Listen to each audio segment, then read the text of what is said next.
আমার উপরে রাগ করতে পারো, অভিমান করতে পারো। সালমান শাহকে যে জন্ম দিল, সে মারা গেল, তার কথা আগে বলো। তুমি সালমান শাহ বলতেছো।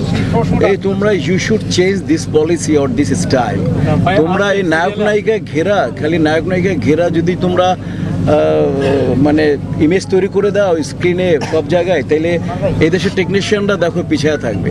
শাহরুখ খান যেরকম আলোচনা, তার চেয়ে বেশি আলোচনায় আটলিয়া, 27-28 বছর একজন পরিচালক।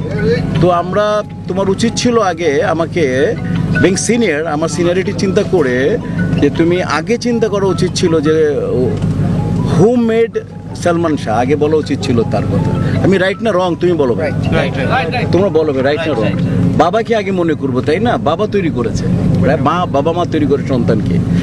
তো আমি তো সবাই জানো, আমরা সবাই রাজ্জাক সাহেবের পরে যে একটা ডিফারেন্ট টাইপের সুপারস্টার এসেছিল সালমান শাহ, নর্মাল কথা বলতো, ফেস কম দিত, নর্মাল ডেলিভারি দিয়ে সে মানুষের মনে এমন স্থান জয় করেছিল। আমরা জানি যে তার মৃত্যুতে 12 থেকে 15 জন যুবক যুবতী আত্মহত্যা করেছে। কাজে তার জনপ্রিয়তা নিয়ে তো আমাদের বিন্দুমাত্রই নেই। আর আমি শুধু বলবো যে ওর মতো এত বড় হার্টের মানুষ হুমায়ুন ফরিদি আর ও, মানে ম্যাক্সিমাম আর্টিস্টরা আমরা একটু সদা মাইজার হই, মানে কৃপণ হই।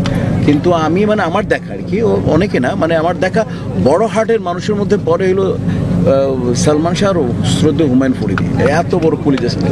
এইটা আমি সবার কাছ থেকে এইটাই আশা করছিলাম। কারণ সোহন ভাইয়ের যেদিন থেকে আমি আরম্ভ করছি কাজ, সোহন ভাইয়ের যে সাকিবের ফার্স্ট ছবি অনন্ত প্রেম নাকি কি অনন্ত ভালোবাসা, ওই ছবি থেকে আমি সমস্ত ছবিতেই আমি মনে হয় 90% ছবিতে মানে ইসে, এবং উনি উত্তরে থাকতে আমার বাসার পাশাপাশি। আমি যখনই যাওয়ার সময় ওস্তাদ বলতাম, নামাই দিতাম। আমার ড্রাইভারও প্রচুর মন খারাপ করছে যে আমি আউটডোরে ছিলাম বুলবুল ললিত কলা একাডেমিতে, ফার্স্টে ফোন দিল, আমি আর হায়াত ভাই শুটিং করতেছিলাম, দেশে মারা গেছে।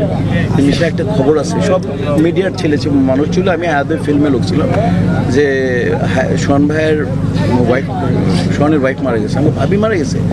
মনটা খারাপ হয়ে গেলো, মানে আমি আর হায়াত ভাই বুঝতেছি। আর ওটা ছবি করলাম, তারপরে আবার আমার পরের দিন শুটিং ছিল ওইখানে। দেন আমি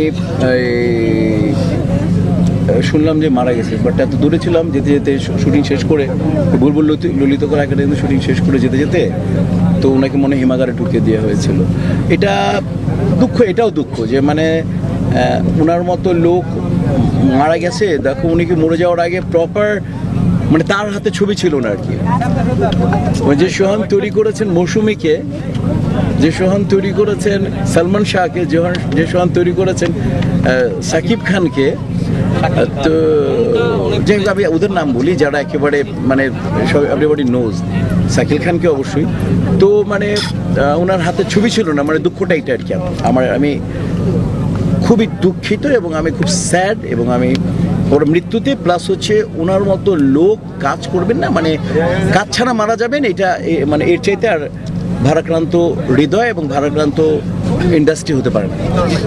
মৃত্যুর আগে বিভিন্ন ইন্টারভিউতে শাবনূরকে নিয়ে সোহান ভাই উল্টাপাল্টা কথা বলছে, এইভাবে যে সালমান শাহর মৃত্যুর জন্য সে দায়ী, তো সেটার জন্য সে শাবনূর আক্ষেপ প্রকাশ করে এই পারপাসে একটা অপবাদ দিয়ে গেছে। না, তবে শাবনূরের প্রতি যথেষ্ট আমাদের প্রজন্মের শ্রেষ্ঠ অভিনেত্রী, এটা কখনোই শাবনূরের করা উচিত হয়নি এবং কারোরই করা উচিত না। মৃত্যুর পরে মানুষ সবার ঊর্ধ্বে হয়ে যায়, ঘটনা দুর্ঘটনা সবার ঊর্ধ্বে হয়ে যায়। এই যদি একজন শিল্পী হিসাবে সেটা করতে পারেন, শিল্পী সাথে বলে থাকে, তাহলে এটা আমি মনে করি যে এটা নিন্দিত কাজ। কারণ সে একটা নির্মাতা, বলতেই পারে নির্মাতা আমাদেরকে তৈরি করছে, পিতামাতা আমাদেরকে নিয়ে আলোচনা সমালোচনা করবেই। তো শাবনূরকে নিয়ে যদি উনি সমালোচনা করে বা তাহলে তার প্রতিবাদ সে আগে করলো না কেন? মৃত্যুর পরে আমাদের কাউকে কেউ করা উচিত না। আমি মনে করবো এত সুন্দর অভিনেত্রী, আমাদের প্রজন্মের শ্রেষ্ঠ অভিনেত্রী, এটা করা উচিত।